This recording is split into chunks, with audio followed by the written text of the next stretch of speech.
So you ask, how can I color and maybe use this in my videos or animation or websites or share, since right now this file is kind of locked in the Maya MB file. Well, first let's set up our shot again as review. I'm going to be in group mode, so I can grab the group, and I'm going to make sure I click on this little button here so that I can see all my position and rotation numbers, and you can see that it's slightly rotated off its kilter. You can highlight them all and hit 0 at the same time. And so now I can get my perspective view again. I hit F and it'll kind of center it for me.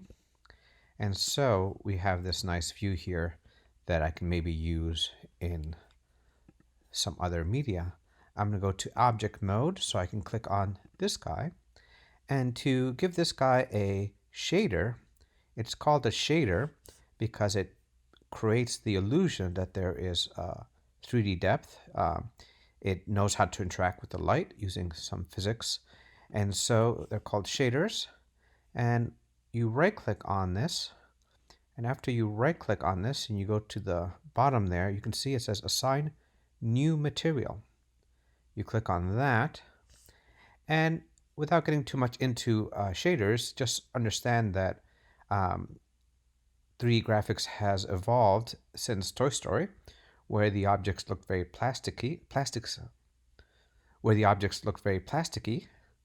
Since then, there have been new shaders to simulate metal and other materials a little more realistically. We will thank Mr. Blinn for his research in creating this simple shader. His name is John Blinn, and he was a computer scientist that is being honored here. And here you can see, once you do that, this tab automatically appears. If you ever lose it because you go here to mess with the rotation of this object or whatnot, you can go by clicking here. This would be your attribute editor, and you will see perhaps this tab or this tab or that tab, but the one we want is here is the blend one.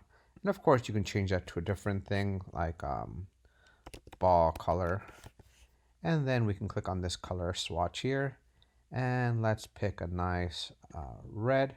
Now you can see here I pick red here, but it's really grayish light red, which is a gray. So if I pull this in here, I can pick that and say okay. And so you can see now it's red. Okay. Of course, you can also make it transparent, and you can play with some of these other parameters. Sometimes you might want to play with the specular roll-off. This is the specular highlight that you may have heard in other classes. Same thing applies here, and we won't worry about those for now. And that's it. That's how you color an object.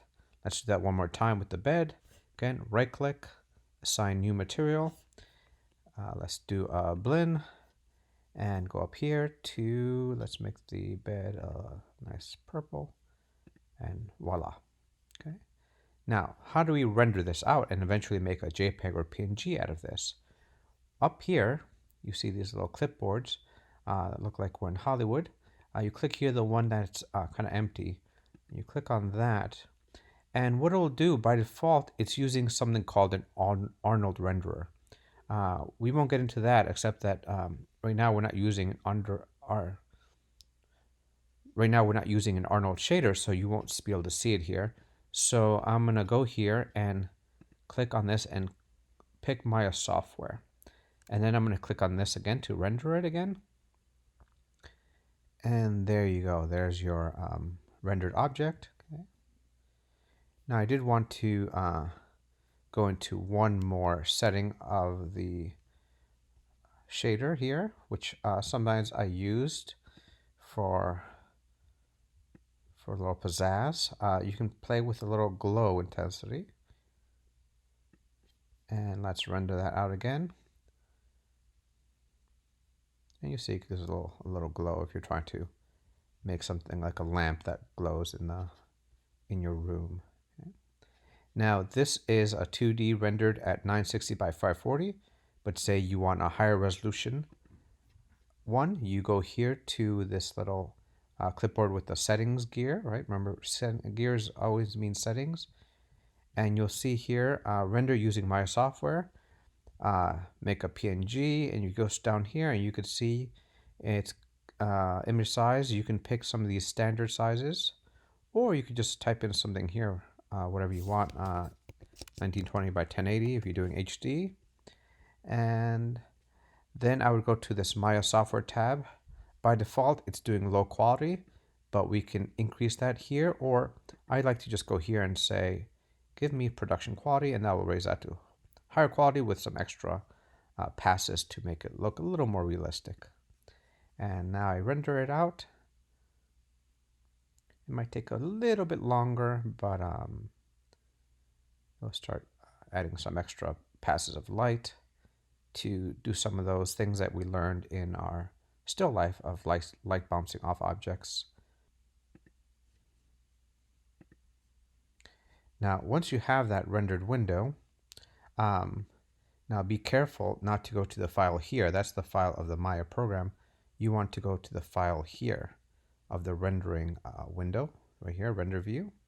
You go there to File, Save Image. And again, by default, it's going to be PNG because that's what we set it. Of course, you can do a JPEG or a GIF. However, a GIF, remember, is limited to 256 colors. A JPEG is great. It's true color, but it doesn't contain an alpha, which means you can't sneak anything else behind this door or sky if you wanted to do it, if you want to do that in Photoshop. So PNG is really usually the best option. We'll just call it room and save. And so in that folder structure, you'll have your room.png that you can bring into Photoshop or share however you want, or bring into Animate. And you can put something behind here in Animate because this black space is an alpha. Now this black one is not alpha. There's actually a dark wall there. Okay. Lastly, what if you didn't want that wall to be so dark? By default, there's always a light from the top left coming in.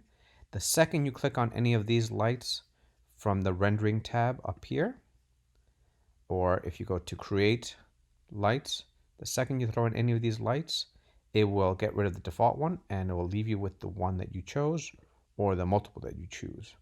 So right now this is a ambient light. It kind of just shines in all directions from a central point. This is directional light. No matter where you put it, the light's always come from that direction. I like the spotlight, which allows me to treat it more like a stage. You can see here it has a cone, and I can move that light and say put it here, and I can rotate it. And like you may have learned in Digital 1, you can do a nice key light and a fill light effect, and it will do a pretty good job. Now right now I want this cone to be bigger, so by clicking on that light here in the attribute editor, if you remember clicking on this, you can see I can pick the color of my light. I can change my mind to pick a different light. I can make it more intense or less intense, but I can also increase the cone angle and the penumbra angle, so I get a little softer. Penumbra is the kind of the lightish area before it goes to darkness beyond the spotlight. And of course you can add shadows, and if we do that and I render it,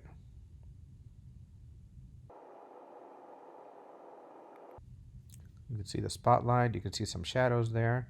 Now you can see that they're a little choppy there.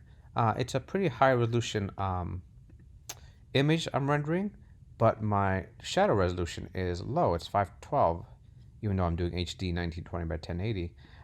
So of course I can increase this to, again, you try to stay in the order of powers of 2, which is 2 times 2 times 2 times 2 times 2.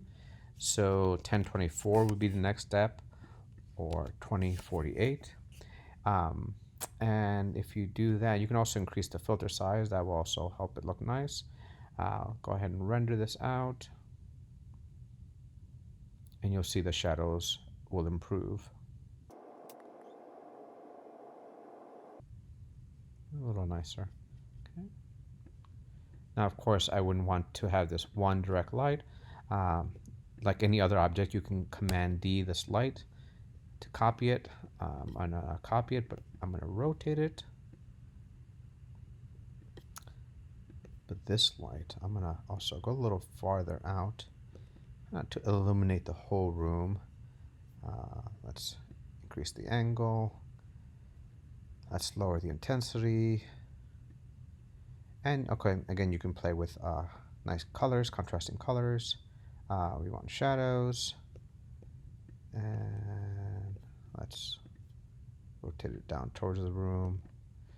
And this will hopefully create not such a dramatic dark area. Alrighty, let's try that. Let's go to group mode, click on my object at F, and zoom in a little bit, and render.